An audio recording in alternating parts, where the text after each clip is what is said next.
हमारे जाट भाई साहब सनी पाजी अयोध्या लौट रहे होते हैं फ्रॉम चेन्नई ट्रेन से। आंध्रा के एक रिमोट गांव में ट्रेन रुक जाती है, कोई एक्सीडेंट हुआ होता है उस ट्रैक पर तो वो रुक जाती है और वहाँ के उस गांव के पुराने से एक इडली आउटलेट पर वो इडली खा रहे होते हैं। तो आ जाते हैं वहाँ पर वहाँ के लोकल गुंडे। उनका बिहेवियर ऐसे होता है जैसे they own the world, they don't care about anything. और उनमें से एक गुंडे का जो धक्का है वो सनी पाजी की प्लेट को लग जाता है एंड उनकी इडलियाँ जो है वो नीचे गिर जाती हैं। हमारे जाट भाई साहब कहते हैं उस गुंडे को कि तू सॉरी बोल। वो हंसने लगता है तो उसे सनी पाजी धो देते हैं। फिर वो डर के मारे अपने बॉस का नाम लेता है। सनी पाजी उसे घसीट करके उसके बॉस के पास लेके जाते हैं और उससे बताते हैं कि अब तू सॉरी बोल, इसने नहीं बोला, इसने मेरी इडली गिरा दी। वो बॉस भी पहले हेकड़ी दिखाता है तो वो भी धुल जाता है। दोनों को घसीट करके तीसरे के पास ले जाते हैं जो उसके ऊपर वाला बॉस है। वो भी पहले हेकड़ी दिखाता है, सॉरी नहीं बोलता है। तो तीनों को घसीट करके अल्टीमेट बॉस के पास लेकर के जाता है जिसका नाम है राणा तुंगा। राणा तुंगा का जो कैरेक्टर है वो प्ले किया है रणदीप हुडा ने। माई गॉड, आई मीन उन्होंने क्या कैरेक्टर प्ले किया है। उन्होंने एक्चुअली फील करवा दिया कि रावण कैसा हुआ होगा, कैसा होता होगा actually Ravan. I mean Randeep Hooda की एक्टिंग, इसको एक्चुअली एक्टिंग कहते हैं। रणदीप हुडा की एक्टिंग को देखते हुए जो सिंघम अगेन के अर्जुन कपूर ने डेंजर लंका का कैरेक्टर प्ले किया था वो दूध पिता बच्चा लगेगा राणा तुंगा के कैरेक्टर के सामने। तो ऐसे राणा तुंगा को हमारे जाट भाई साहब कहते हैं कि अब तू सॉरी बोल, तेरे गुंडों ने मेरी इडली गिरा दी थी। तो इस तरह से कॉमेडी के साथ बट धांसू एक्शन कंबाइंड करके और एक खतरनाक रावण की फीलिंग के साथ फिल्म ऑडियंस को क्लीन बोल्ड कर देती है। एकदम ग्रिपिंग कहानी है।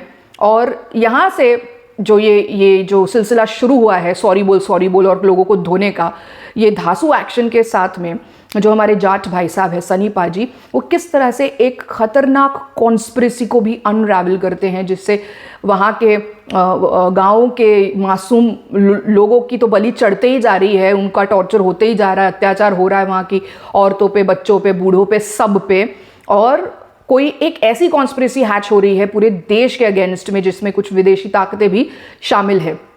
इसकी तारें जुड़ी हुई है 2009 के श्रीलंकन सिविल वॉर जो एंड हो रहा था उस पीरियड में, जाफना तमिल टाइगर्स का जो एंड हुआ था 2009 में। श्रीलंका के जाफना के जंगलों में से श्रीलंकन आर्मी से बचाते हुए अपने आप को कुछ लोग जो है वो इलीगली इमिग्रेट कर जाते हैं इंडिया में, लोकल पुलिस का करप्शन का फ़ायदा उठाते हुए। और फिर किस तरह से वो यहाँ इंडिया में जहाँ वो इलीगली इमिग्रेट कर जाते हैं वहाँ 40 गाँवों में अपनी लंका बसा देते हैं। इस कदर वहाँ पर खौफ फैला देते हैं कि इंडियन गवर्नमेंट का कोई बस नहीं चल पाता है। वहाँ पे इंडियन गवर्नमेंट का शासन ही नहीं होता है। वहाँ पर रणतुंगा की लंका है, उसी का राज है और उसने वहाँ पर सबकी हालत बिल्कुल ख़राब करके रखी है। और वो विदेशी ताकतों के साथ मिल करके इंडिया को बर्बाद, नॉट इंटेंशनली बर्बाद बट ऑब्वियसली उसका टारगेट होता है पैसा, बस पैसा और पावरफुल उसको होकर के रहना है। इस उद्देश्य के साथ वो वहाँ पर पागल तरीके से अत्याचार कर रहा है, डर और टेरर फैला करके उसने रखा है। तो हमारे सनी पाजी है वो किस तरह से इस कॉन्स्पिरेसी का भी पर्दाफाश करते हैं और इस रणतुंगा को भी हरा देते हैं, उसे घुटनों के बल ले आते हैं, उसे ख़त्म कर देते हैं। इसकी कहानी है।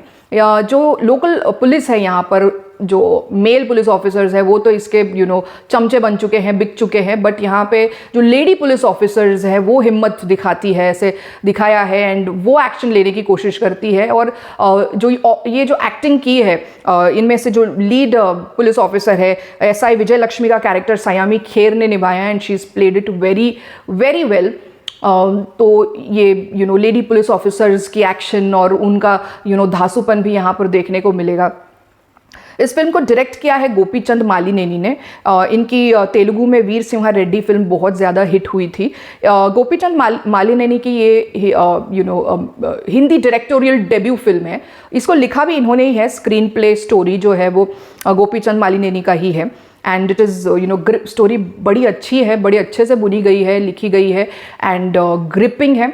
फिल्म का जो म्यूज़िक है थमन एस का है, एंड द म्यूज़िक जो है ये बिल्कुल कॉम्प्लीमेंट कर रहा है जो फिल्म का पूरा प्लॉट है ना, उसको बहुत अच्छे से कॉम्प्लीमेंट कर रहा है। फिल्म का एक्शन बहुत ज़्यादा अच्छा है। एनिमल के बाद ऐसा एक्शन मुझे देखने को मिला है सनी पाजी का, तो ये बहुत अच्छा लग रहा है। इस फिल्म में एक्शन बिल्कुल मज़ेदार है। कैसेंड्रा रेजिना भी दिखाई दे रही है, जो विनीत कुमार सिंह यानी छावा के जो कवि कुलेश है वो भी दिखाई दे रहे हैं, younger brother of Ranatunga.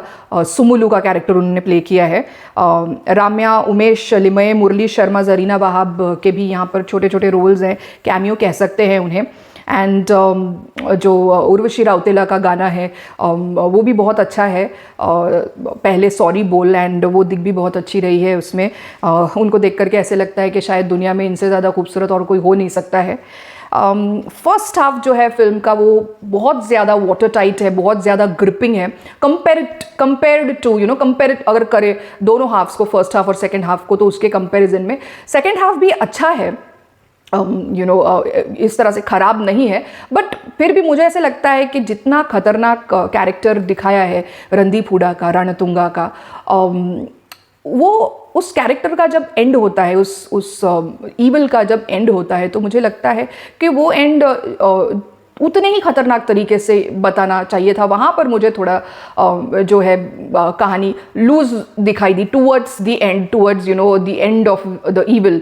Film की सिनेमेटोग्राफी भी बहुत सुंदर है। एक एग्जांपल आपको बताऊं कि जब जाफना के जंगलों में बताया है, वह फिल्म जाफना के जंगलों में है, वहाँ पर कुछ मज़दूर जो है वो डिग कर रहे होते हैं और उनके हाथों में कुछ लगता है खजाना, उसको ओपन करते हैं तो सोने की ईंटें उन्हें मिल जाती हैं।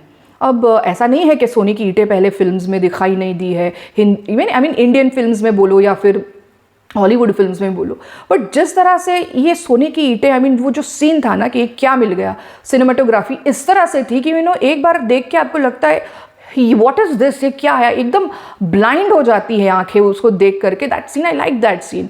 वो सोने की ईंटों वाला सीन जो है मुझे बहुत अच्छा लगा। सिनेमाटोग्राफी फिल्म की काफ़ी अच्छी है, लोकेशंस काफ़ी अच्छे हैं। जब फिल्म शुरू होती है जाफना के जंगलों से, बहुत ही ज़्यादा इम्प्रेसिव है। तो अकॉर्डिंग टू मी मेरा रिव्यू इस फिल्म को लेकर के ऐसा है कि it is a complete entertainer with very nice action. Animal के बाद ऐसा एक्शन देखने को मिल रहा है, एंड पेट्रियोटिज्म का एक टच है। थोड़ा ऐसा लगता है जैसे सनी पाजी की एज जो है थोड़ी दिखने लग गई है अब। नेवरदलेस वो 67 ईयर्स के नहीं लगते हैं यार किसी भी एंगल से, बट थोड़े से पतले लग रहे हैं। थोड़ा सा फेस पर मुझे ऐसे लग रहा है एज अभी दिखाई दे रही है, बट नेवरदलेस उनके पावर पैक्ड पंचेस जो है उसका फील अभी तक वैसा ही है। And this is a very enjoyable movie, और मेरे हिसाब से इसको देखना बनता है। So this is my take on the film Jaat. Do let me know how you relate to it, आपको कैसी लगी। एंड अगर आपको मेरा रिव्यू करने का तरीका अच्छा लग रहा है, then do like, share and subscribe to my channel. See you in the next video.